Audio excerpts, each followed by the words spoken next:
Sobat, aku mau cerita tentang satu pengalaman. Mungkin ini cerita yang juga pernah kamu alami. Pernah gak sih kamu terlibat dalam diskusi teologi? Mungkin di grup WhatsApp, mungkin di kelas Alkitab, mungkin di media sosial, atau bahkan di meja makan setelah kebaktian, dan kamu menang? Kamu punya ayat yang lebih kuat, kamu punya argumen yang lebih tajam, kamu punya logika yang lebih rapi. Kamu berhasil membungkam lawan bicaramu. Kamu merasa puas karena kebenaran telah kamu bela. Tapi setelah itu ada perasaan aneh. Bukan kepuasan yang tulus, tapi hampa. Atau bahkan lebih buruk. Kamu menyadari bahwa dalam kemenangan itu, kamu kehilangan sesuatu yang berharga. Mungkin kamu kehilangan hubungan. Mungkin kamu kehilangan kehangatan persaudaraan. Mungkin orang yang kamu kalahkan itu sekarang menjauh darimu. Mungkin di dalam hatimu sendiri ada suara kecil yang bertanya, apakah aku melakukannya dengan kasih atau hanya untuk membuktikan bahwa aku lebih pintar? Nah sobat, kita bisa sangat pandai dalam hal-hal rohani. Kita bisa menghafal ayat di luar kepala. Kita bisa menguasai doktrin dengan sangat baik.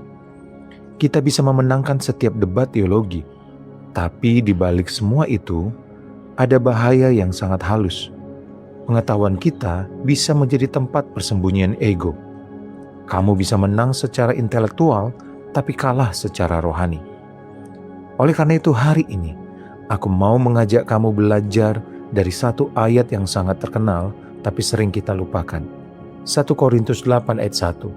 Dan kita akan merenungkan kebesaran Allah yang melampaui segala pengetahuan kita dari Roma 11 ayat 33-36.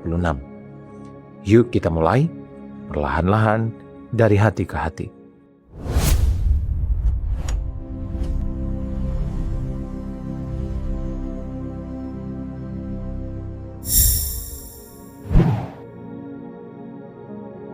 Sobat, bayangkan ada dua orang di gereja. Yang pertama adalah si yang paling tahu. Dia hafal Alkitab dari Kejadian sampai Wahyu. Dia bisa menjelaskan doktrin Tritunggal dengan rumus yang rumit. Dia tahu perbedaan antara amilenialisme, premilenialisme, dan postmilenialisme. Dia bisa mengutip ajaran Bapak Gereja, para reformator, dan teolog kontemporer dengan mudah. Orang-orang datang kepadanya untuk bertanya soal teologi. Yang kedua adalah si tidak tahu. Dia baru percaya beberapa bulan yang lalu. Dia masih belajar, kadang dia salah mengutip ayat. Dia tidak bisa menjelaskan perbedaan antara dispensasionalisme dan covenantalisme. Dia bingung mendengar istilah-istilah teologi yang rumit. Tapi dia sangat haus akan Tuhan. Dia mencintai Yesus dengan sederhana. Dia berdoa dengan polos dan penuh iman. Dan yang sering terjadi, si yang paling tahu sering merendahkan si tidak tahu. Dia mengoreksi dengan nada meremehkan. Dia membuat si tidak tahu merasa bodoh dan malu. Dia menang dalam setiap diskusi. Tapi sobat, Paulus mengingatkan kita dalam 1 Korintus 8 ayat 1. Dengarkan baik-baik. Pengetahuan membuat seseorang menjadi sombong, tetapi kasih membangun. Si paling tahu memiliki pengetahuan. Tapi apakah dia memiliki kasih? Pengetahuannya membuatnya sombong, tapi apakah pengetahuannya membangun orang lain?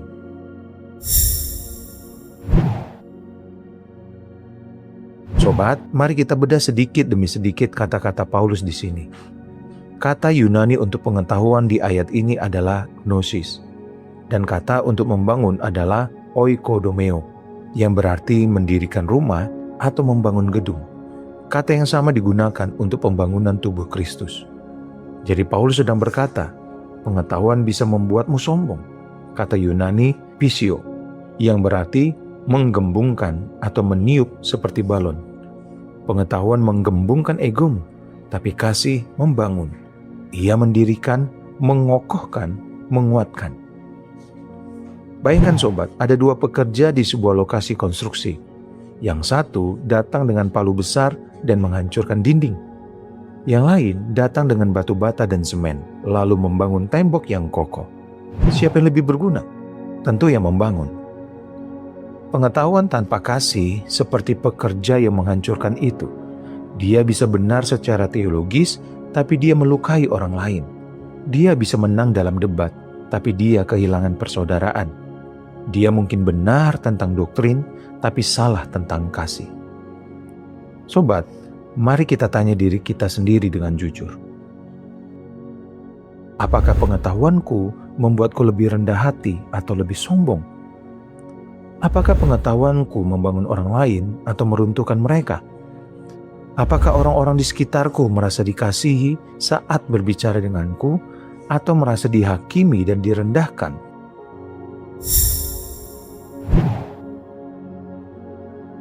Sobat, ada satu bahaya yang lebih halus lagi, bahaya yang sering tidak kita sadari. Kita bisa menyembah pengetahuan. Kita bisa berpikir bahwa semakin banyak kita tahu tentang Allah, semakin dekat kita dengannya. Tapi itu tidak selalu benar. Bahkan, kadang itu justru menjauhkan kita darinya. Ingatkah kamu tentang orang Farisi? Mereka adalah ahli Taurat. Mereka hafal Taurat di luar kepala. Mereka bisa berdebat tentang hukum selama berjam-jam. Mereka adalah si paling tahu di zamannya. Tapi Yesus berkata kepada mereka dengan tajam dalam Yohanes 5 ayat 39-40. Kamu menyelidiki kitab suci karena kamu mengira bahwa olehnya kamu mempunyai hidup yang kekal. Tetapi walaupun kitab suci itu memberi kesaksian tentang aku, kamu tidak mau datang kepadaku untuk memperoleh hidup itu. Sobat, renungkan itu. Mereka tahu kitab suci, tapi mereka tidak mengenal Yesus. Pengetahuan mereka menjadi berhala. Mereka menyembah pengetahuan tentang Tuhan, bukan Tuhan sendiri. Mereka lebih mencintai teologi mereka daripada Tuhan yang menjadi subjek teologi itu. Kita bisa jatuh dalam perangkap yang sama, sobat. Kita bisa menghabiskan waktu berjam-jam belajar teologi, tetapi tidak menghabiskan waktu berdoa. Kita bisa membaca puluhan buku tentang doa, tetapi tidak berdoa. Kita bisa berdebat tentang kasih dengan sangat pandai, tetapi tidak benar-benar mengasihi. Pengetahuan tentang Tuhan tanpa hubungan dengan Tuhan adalah kesombongan dalam kemasan rohani. Itu adalah agama kosong. Itu adalah teologi tanpa transformasi.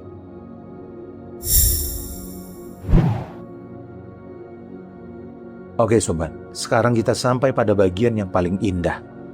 Paulus adalah seorang teolog yang luar biasa. Dia memiliki pengetahuan yang sangat dalam tentang Allah. Dia bisa menjelaskan misteri keselamatan, predestinasi, anugerah, dan hukum Taurat dengan sangat mendetail. Tapi di akhir Roma 11, setelah ia menjelaskan semua itu, dia tidak berkata, "Aku berhasil menjelaskan semuanya. Sekarang aku lebih pintar dari kalian. Aku sudah mengerti segalanya." Tidak sama sekali. Dia justru terdiam dalam kekaguman. Dia menulis dengan hati yang bergetar. Oh, alangkah dalamnya kekayaan, hikmat, dan pengetahuan Allah. Sungguh tak terselidiki keputusan-keputusannya, dan sungguh tak terselami jalan-jalannya. Sebab siapakah yang mengetahui pikiran Tuhan? Atau siapakah yang menjadi penasihatnya? Atau siapakah yang pernah memberi lebih dahulu kepadanya, sehingga ia harus membalasnya? Sebab segala sesuatu adalah dari Dia, dan oleh Dia, dan kepada Dia. Bagi Dialah kemuliaan sampai selama-lamanya. Amin. Perhatikan sobat, Paulus tidak berkata, "Aku sudah mengerti semuanya." Dia berkata, "Sungguh tak terselami." Dia tidak berkata, "Pengetahuanku luar biasa." Dia berkata, "Siapakah yang mengetahui pikiran Tuhan?" Dia tidak berkata, "Aku hebat." Dia berkata, "Bagi Dialah kemuliaan." Nah sobat, pengetahuan Paulus yang luar biasa tidak membuatnya sombong. Itu membuatnya kagum. Itu membuatnya rendah hati. Itu membuatnya memuji Allah. Semakin kita mengenal Allah, seharusnya kita semakin menyadari betapa kecilnya kita dan betapa besarnya Dia, bukan sebaliknya.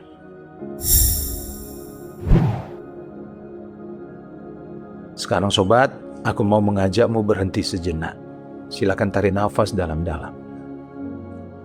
Aku mau tanya kamu dengan jujur, dari hati ke hati. Apakah pengetahuan rohanimu membuatmu lebih rendah hati atau lebih sombong? Apakah pengetahuanmu membangun orang di sekitarmu atau meruntuhkan mereka? Apakah kamu menyembah pengetahuan tentang Tuhan atau menyembah Tuhan sendiri? Sobat, ada pertanyaan yang lebih menusuk lagi. Pertanyaan yang mungkin membuat kita tidak nyaman, tapi perlu kita tanyakan. Apakah orang-orang di sekitarmu merasa dikasihi saat berbicara denganmu? Atau merasa dihakimi, direndahkan, dan dibuat merasa bodoh? Karena pada akhirnya bukan seberapa banyak yang kita tahu yang akan diingat orang, tetapi seberapa besar kasih yang mereka rasakan dari kita. Tuhan Yesus berkata di dalam Yohanes 13 ayat 35, "Dengan demikian semua orang akan tahu bahwa kamu adalah murid-muridku, yaitu jika kamu saling mengasihi. Bukan jika kamu pandai berteologi, bukan jika kamu bisa memenangkan debat, bukan jika kamu hafal banyak ayat, tetapi jika kamu saling mengasihi." Paulus berkata, pengetahuan membuat seseorang menjadi sombong, tetapi kasih membangun. Jadi sobat, bangunlah, bukan dengan pengetahuanmu yang menghancurkan, tetapi dengan kasihmu yang menguatkan. Bangunlah hubungan, bukan tembok pemisah. Bangunlah persaudaraan, bukan ego.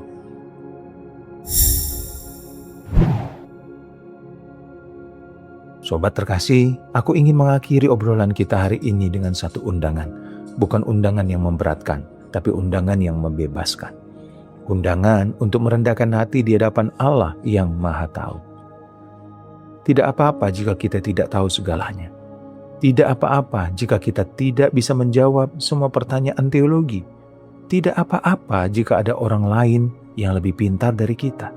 Yang terpenting adalah kita mengenal Dia dan Dia mengenal kita. Pengetahuan rohani adalah anugerah yang indah, tetapi jangan biarkan anugerah itu menjadi berhala. Jangan biarkan pengetahuan membuatmu kehilangan kerendahan hati. Jangan biarkan kemampuan berdebat merampas kasihmu. Sebaliknya, biarkan setiap pengetahuan tentang Allah membuatmu semakin kagum, semakin bersyukur, semakin rendah hati, dan semakin mengasihi.